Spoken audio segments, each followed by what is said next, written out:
All right, guys, we need to contact the commissioner's office or something because there are some players out there that need to be checked for steroids before Dallas plays the Texans next week on Sunday. So I got a list of players right here. All of them needs to be checked before the game starts. Andre Johnson, way too much of a beast. Way too much of a beast. He needs to be checked for steroids.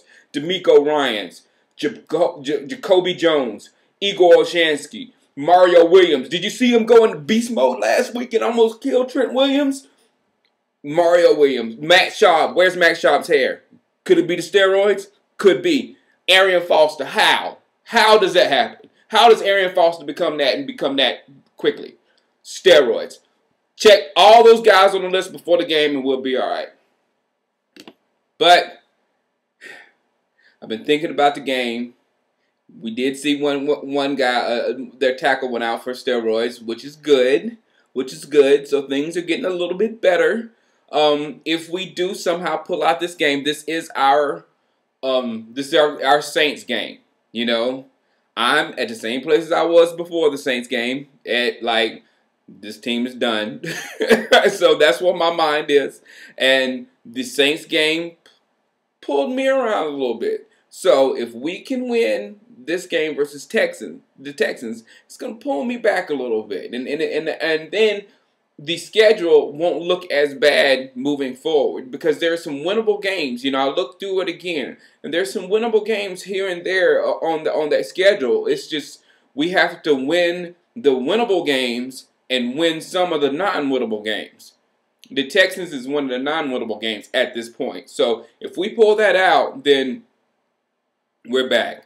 A lot of times in the videos, people want to get me to get into the blame game and blame certain people. Everybody wants to blame a certain person or a certain part of the team, and I try to stay away from that.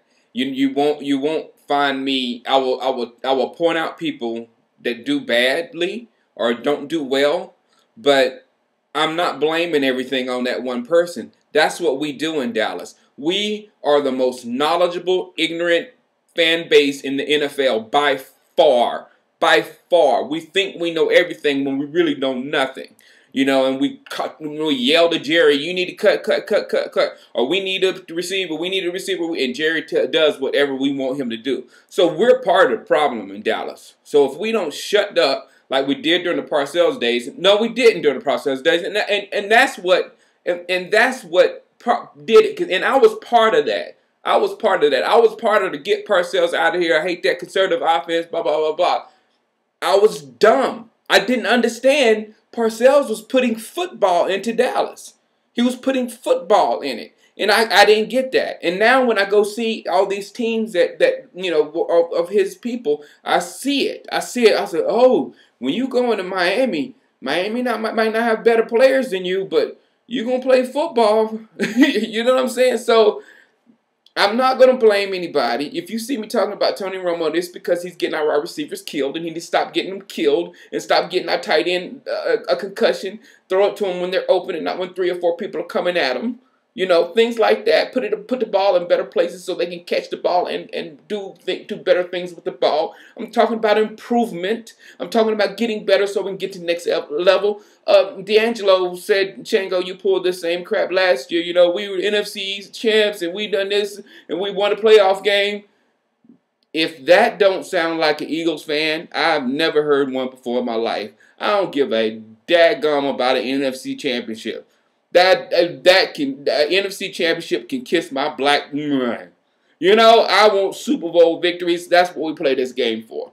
The other thing, Andy Reid, he didn't get my message. I sent him like 5 letters telling him that Kevin Kolb deserves to be the starter of that football team, and the idiot just puts Michael Vick in there. We in a little trouble, guys.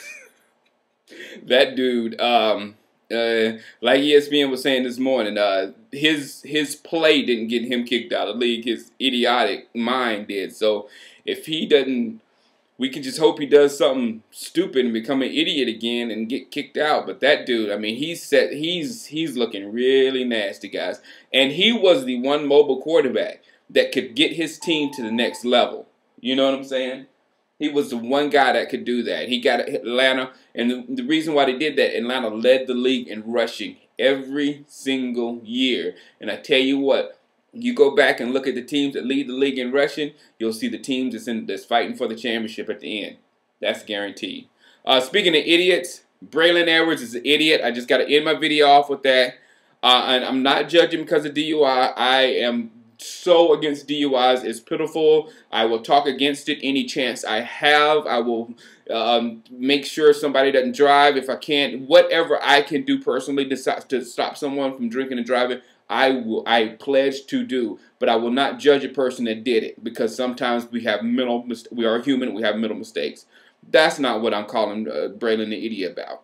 He's an idiot because your friend Dante Stallworth was with you drinking one night when he got drunk and hit a person, killing them, gets kicked out of the league, goes through all kind of crap Dante Stallworth went for, and deservedly should have went through a whole lot more.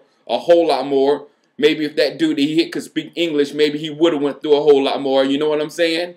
But for him to be with that person and to watch that person go through that, to watch that person take a life and see the effect of that, then you go and do it, that's an idiot.